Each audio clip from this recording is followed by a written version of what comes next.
I ja me permetreu que ho llisca, perquè jo, si no m'enredré, acabes i no sé on vaig a parar. Així estic segur de dir-vos el que vos vull dir. Estic feliç de trobar-me ací, a Elx, a territori Tempir, empomant el seu premi en la categoria de país enguany de 2023. Estic content, com sempre, que em trobe a les terres del sud del País Valencià, al sud dels països catalans. Estic feliç perquè vosaltres sou la meva gent. Estic feliç perquè estic al vell mig de la meva terra, justament al cor de la meva terra, on l'advocació més estesa i més estimada que Jaume I va escampar per multitud de pobles, viles i ciutats, des de petits temples a grans catedrals, per tots els territoris que anava obrint cap al sud, l'Assumpta, l'Assumpció, Suncioneta, una advocació que ens identifica. És l'advocació que troba ací a Elx el seu paradigma, el paradigma que empara sota la gacelia del misteri eixe nom que ens fa sentir-nos a casa des de Salses a Guardamar i des de Fraga a Maó, l'Assumpta. I junt amb tal nom, tots els noms, totes les paraules de les nostres parles, del nostre imaginari lingüístic, perquè hem viscut per salvar-vos els mots, per retornar-vos el nom de cada cosa, perquè seguíssiu el recte camí d'accés al ple domini de la terra. Ara anem.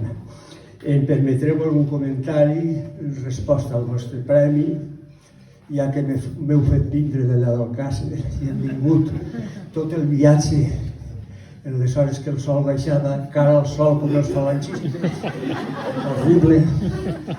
I entonces pues me deixeu un comentari. Me deixeu fer una espècie d'homilia, una homilia dominical, perquè dissabte per la vesprada ja val per la missa del Loret. Molt bé. Estimats, cal que parlem de nou clar.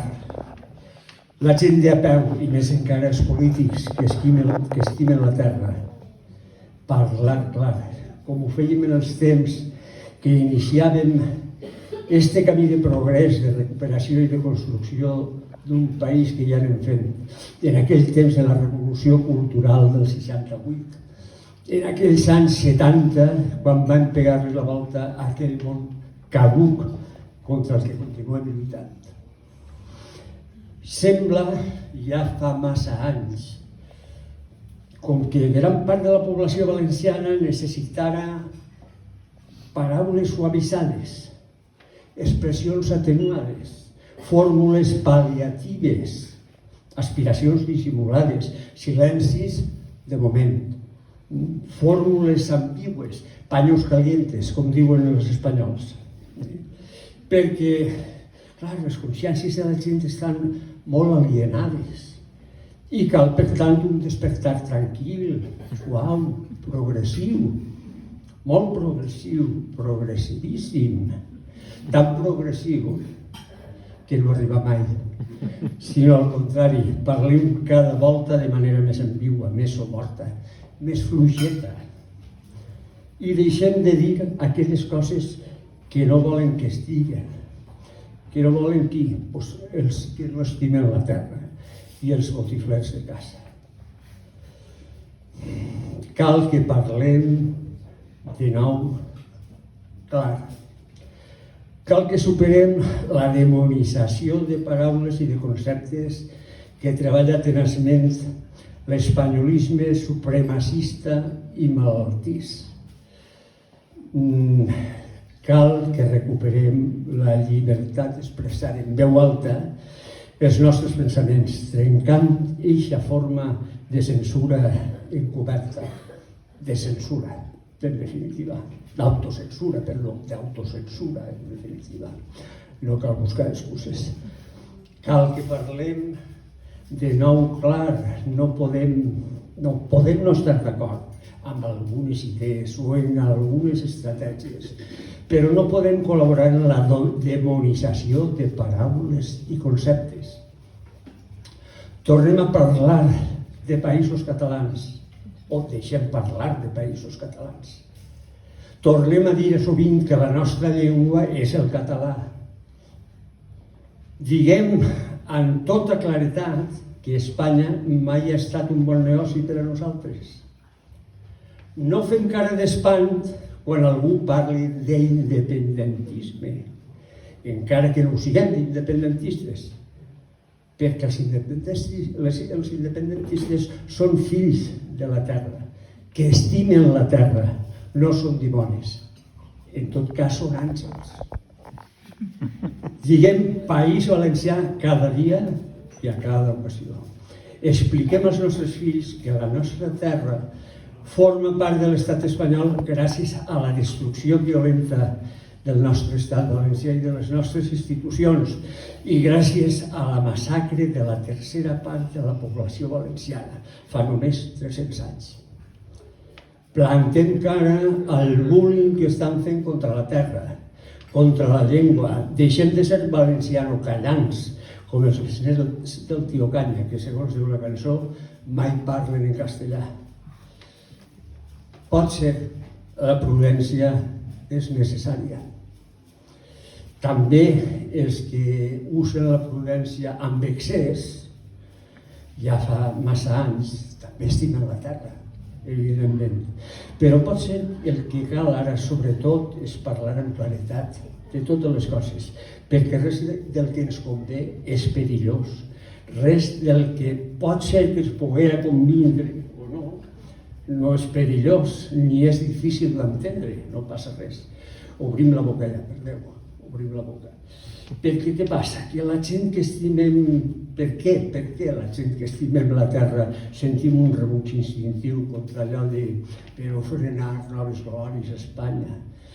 Doncs sentim este rebuig instintiu contra allò de per ofrenar noves glòries a Espanya perquè eixa és l'expressió més crua d'una actitud dependentista. Una actitud que podríem qualificar com a dependentista. No parla de la interdependència necessària i productiva entre uns i altres, no. Parla de dependentisme. El dependentisme és una tendència, o millor, una malaltia, que consisteix en sentir respecte per qui abusa de tu, en mostrar respecte a qui abusa de tu. Que l'himne d'esta terra comença ja, formulant un absurd com declarar l'amor per qui vol i pot reduir a les lleis i a la llengua de Castella la nostra terra, és el súmmum del dependentisme.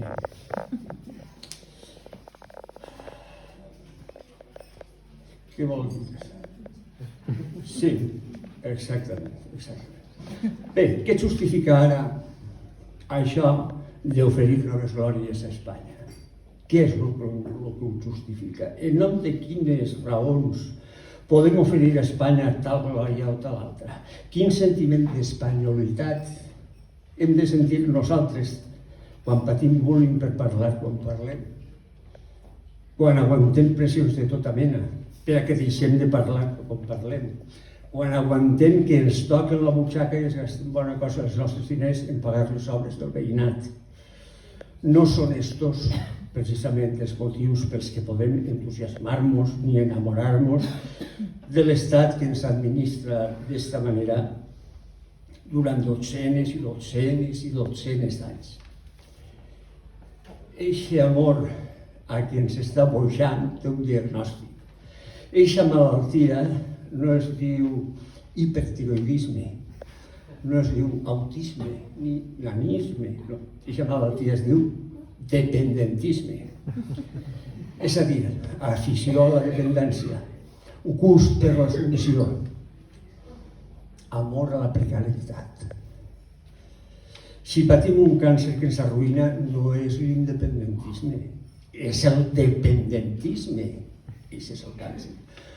Un front antidependentista, unitari, en el que es posaren d'acord i el formaren tots, l'esquerra i la dreta, l'esquerra valenciana i la dreta valenciana, això seria la clau que obri tots els panys, que obri els camins bloquejats i les portes barrades per accedir a la construcció d'una volta per totes d'un país amb veu i amb solvència.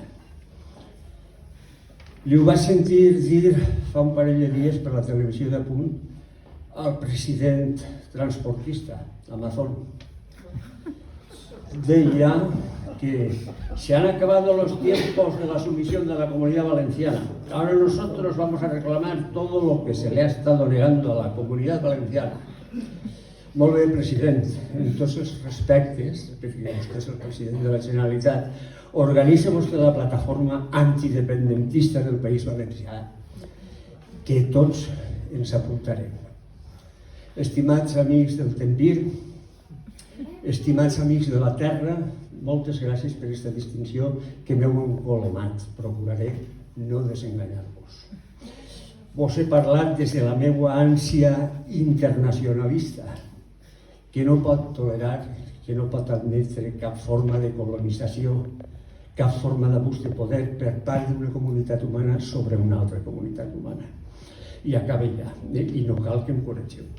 Visca la terra, visca la nostra llengua catalana i visca el País Valencià. Au.